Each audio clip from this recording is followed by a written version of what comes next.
दक्षिण भारत में बसे शांत लेकिन रहस्यों से घिरे गांव श्यामपुर। शाम होते ही सन्नाटा छा जाता है। ठंडी की शाम थी। श्याम काका अपने खेतों से लौट रहे थे। ठंडी हवा के झोंका के साथ कुत्तों की भौंकने की आवाज गूंज रही थी। कुछ दूर जाने के बाद श्याम को किसी की आवाज आई, जैसे कोई उनके पीछे चल रहा हो। काका बिना पीछे मुड़े चलने लगे। कुछ देर बाद पीछे से आवाज आती, श्याम, अरे ओ श्याम। श्याम काका को पता था शाम के इस पहर गांव का कोई इंसान यहां नहीं हो सकता। वो भगवान के नाम जपते हुए आगे बढ़ते रहे। शाम ढल रही थी और श्याम काका घर की ओर बढ़ रहे थे।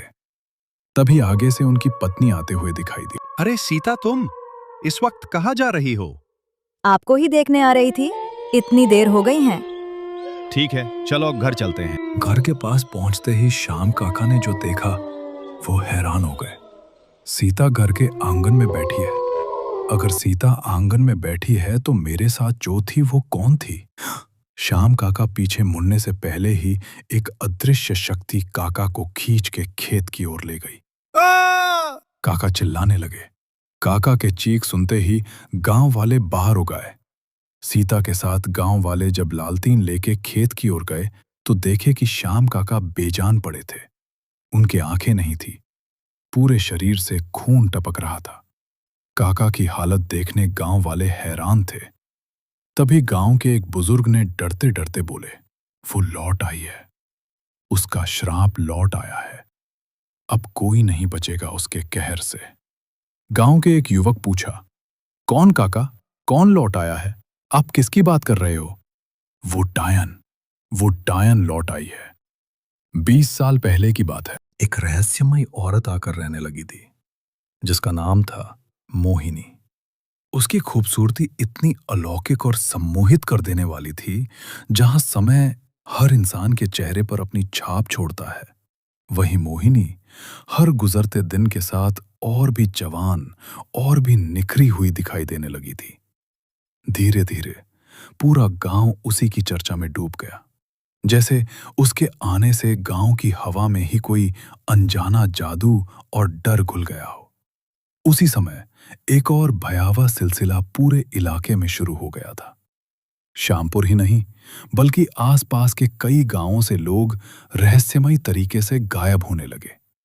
जब गांव वाले उन्हें खोजते तो अक्सर अगले ही दिन उनकी लाशें सुनसान खेतों, जंगल के किनारों या पुराने रास्तों के पास मिलती थी। शरीर पूरी तरह सूखा हुआ, चेहरा दर्द और डर के जमे हुए भावों में ठहरा हुआ, और ऐसा प्रतीत होता जैसे उनके शरीर से खून की एक एक बूंद किसी अनजान खौफनाक शक्ति ने खींच ली हो। इन घटनाओं ने पूरे इलाके में ऐसा भय फैला दिया था कि सूरज ढलते ही लोग अपने घरों के दरवाजे बंद कर लेते थे। इन्हीं डरावनी घटनाओं के बीच एक रात गांव की 18 साल की लड़की सुमति गुजर रही थी। अरे मोहिनी दीदी, आप हो? मैं तो सच में डर गई थी। इस रास्ते पे आज कुछ अजीब सा लग रहा है। डर क्यों लग रहा है? रात तो हमेशा ऐसी ही होती है, बस लोग उसकी बातें बढ़ा चढ़ा कर कहते हैं। गांव में लोग कहते हैं ना, रात को बाहर नहीं निकलना चाहिए, नहीं तो वो डायन पकड़ लेती है, इसलिए थोड़ा डर लग रहा था। हर कहानी के पीछे कोई ना कोई वजह जरूर होती है, लेकिन हर कहानी सच भी नहीं होती। दीदी, आप इतनी रात में यहाँ क्या कर रही थी? कभी कभी रात की खामोशी में चलना अच्छा लगता है, दिन के शोर से दूर। मुझे तो यहाँ की खामोशी भी अजीब लग रही है, जैसे कोई देख रहा हो। कभी कभी देखने वाले होते भी हैं, बस हमें दिखाई नहीं देते। दीदी, आप ऐसी बातें मत करो, डर और बढ़ जाता है। डर हमेशा बाहर नहीं होता, कई बार डर इंसान के अंदर भी छिपा होता है।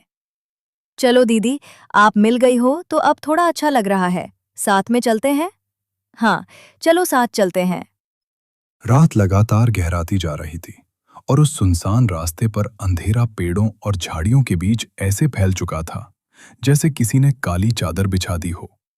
आसमान में अधूरा चांद बादलों के बीच से निकलकर कभी कभी जमीन पर फीकी रोशनी फैला देता था, जिससे रास्ता बस इतना दिखता था कि आगे बढ़ा जा सके। चारों तरफ ऐसा सन्नाटा पसरा था कि कदमों की हल्की आहट भी साफ सुनाई दे रही थी। आगे बढ़ते हुए अचानक सुमति की नजर जमीन पर पड़ी, जहां चांदनी में परछाइयां साफ दिखनी चाहिए थी। उसी पल उसने महसूस किया कि उसकी अपनी परछाई तो मौजूद थी, लेकिन उसके साथ चल रही मोहिनी की कोई परछाई जमीन पर नहीं पड़ रही थी। वो दृश्य सामान्य नहीं था। ऐसा लग रहा था जैसे मोहिनी की मौजूदगी रोशनी को छू ही नहीं रही हो। ये एहसास होते ही सुमति के भीतर बेचैनी फैल गई। उसने धीरे से नजर उठाकर मोहिनी की ओर देखा और उस क्षण वातावरण अजीब रूप से रहस्यमय महसूस होने लगा। आसपास की खामोशी अब साधारण सन्नाटा नहीं लग रही थी, बल्कि जैसे किसी छिपे हुए रहस्य का संकेत दे रही हो। ये दृश्य देखकर सुमति अंदर तक घबरा गई। उसके माथे पर पसीना आने लगा और उसके हाथ हल्के कांपने लगे। जैसे ही वो मोहिनी की ओर मुड़ी, मोहिनी का चेहरा बदलने लगा। कुछ ही पलों में मोहिनी का शांत और बेहद खूबसूरत चेहरा बदलने लगा। उसकी त्वचा का रंग फीका पड़ता गया। अब वो किसी साधारण औरत जैसी नहीं दिख रही थी, बल्कि एक डरावनी प्राचीन चुड़ैल के रूप में नजर आ रही थी। अगले ही पल उसका शरीर जमीन से धीरे धीरे ऊपर उठने लगा। वो हवा में स्थिर होकर ऐसे तैर रही थी जैसे किसी अदृश्य शक्ति ने उसे थाम रखा हो। उसके कपड़े और बाल बिना हवा के भी हल्के हल्के हिल रहे थे, जिससे उसका रूप और भी डरावना लग रहा था। तभी सुमति की नजर उसके पैरों पर गई।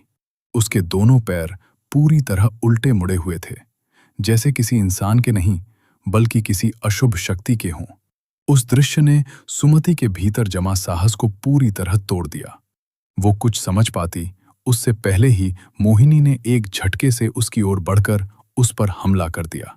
उस पल सुमति के मुंह से जोरदार चीख निकल गई, जो सुनसान रात में गूंज उठी। डर और सदमे से उसका शरीर जवाब दे गया और वो संतुलन खोकर जोर से जमीन पर पड़ी। कौन हो तुम? क्या चाहिए तुम्हें? प्लीज मुझे जाने दो, मुझे मत मारो। मैंने तुम्हारा क्या बिगाड़ा है?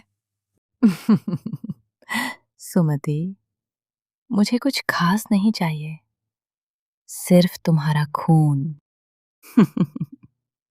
उसी से मेरी प्यास बुझेगी। तुम्हारा जवान खून, जो मुझे हमेशा के लिए जवान और खूबसूरत बनाए रखेगा। और सबसे बड़ी बात, तुम मेरा 100वां शिकार हो। तुम्हारा खून पीकर मैं हमेशा के लिए अमर हो जाऊंगी। ऐसा मत करो, प्लीज मुझे छोड़ दो। मैं किसी को कुछ नहीं बताऊंगी। मुझे मत मारो, मुझे जीना है। अब बहुत देर हो चुकी है सुमति।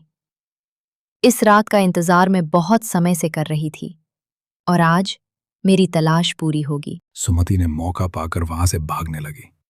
सुमति पूरी ताकत से आगे भागती रही।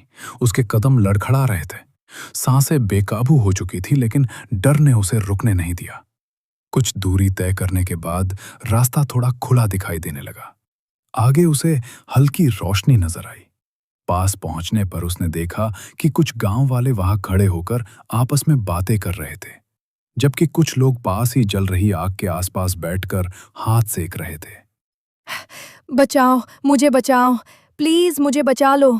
मेरे पीछे डायन है, मेरे पीछे चुड़ैल पड़ी है, वो मुझे मार देगी। प्लीज मुझे बचा लो। अरे शांत हो जाओ, क्या हुआ तुम्हें? तुम इतनी घबराई क्यों हो? जो हमारे गांव में मोहिनी रह रही है, वो इंसान नहीं है, वो एक चुड़ैल है। वही मेरा पीछा कर रही है। क्या तुम सच में कह रही हो कि गांव में रहने वाली मोहिनी वो चुड़ैल है? हाँ, मैं सच कह रही हूँ। वो इंसान नहीं है। मैंने अपनी आंखों से देखा है। वो मेरा खून पीना चाहती थी। वो मुझे मारने वाली थी। प्लीज आप लोग मेरी बात मानो। वो बहुत खतरनाक है। वो किसी को भी नहीं छोड़ेगी। ठीक है, तुम घबराओ मत। अगर तुम सच कह रही हो तो हम सब मिलकर इसका पता लगाएंगे। गांव वालों के दिमाग में पिछले महीनों की सारी रहस्यमयी घटनाएं एक एक करके उभरने लगी। अचानक गायब होते लोग, अजीब हालत में मिली सूखी लाशें और रात में महसूस होने वाली अनजानी मौजूदगी। अब उन्हें यकीन होने लगा था कि इन सब के पीछे कोई साधारण इंसान नहीं, बल्कि कोई खतरनाक और अशुभ शक्ति है। डर और गुस्से के मिलते ही गांव वालों ने फैसला कर लिया कि इस खतरे को यहीं खत्म करना होगा। रुको सब लोग रुको। यही है, यही वही है। मैंने इसे अपनी आंखों से देखा है। ये साधारण औरत नहीं है, ये चुड़ैल है। जंगल में इसने अपना असली रूप दिखाया था। लोगों ने मिलकर मोहिनी को पकड़ लिया और गांव के बीच खड़े पुराने बरगद के पेड़ तक ले आए। मोटी रस्सियों से उसे पेड़ के तने से कसकर बांध दिया गया। उसके आसपास सूखी लकड़ियां और घास जमा कर दी गई। उसमें आग लगा दी गई। मोहिनी जलने लगी। मरने से पहले उसने गांव वालों से गुस्से में कहा। आग लगाने से पहले उसने गांव वालों को एक चेतावनी दी। तुम लोगों को क्या लगता है, मेरे मरने के बाद तुम्हें मुझसे छुटकारा मिल जाएगा? ऐसा कभी नहीं होगा। मुझे खत्म करना इतना आसान नहीं है। तुम लोग सिर्फ मेरे शरीर को जला सकते हो, मेरी शक्ति को नहीं।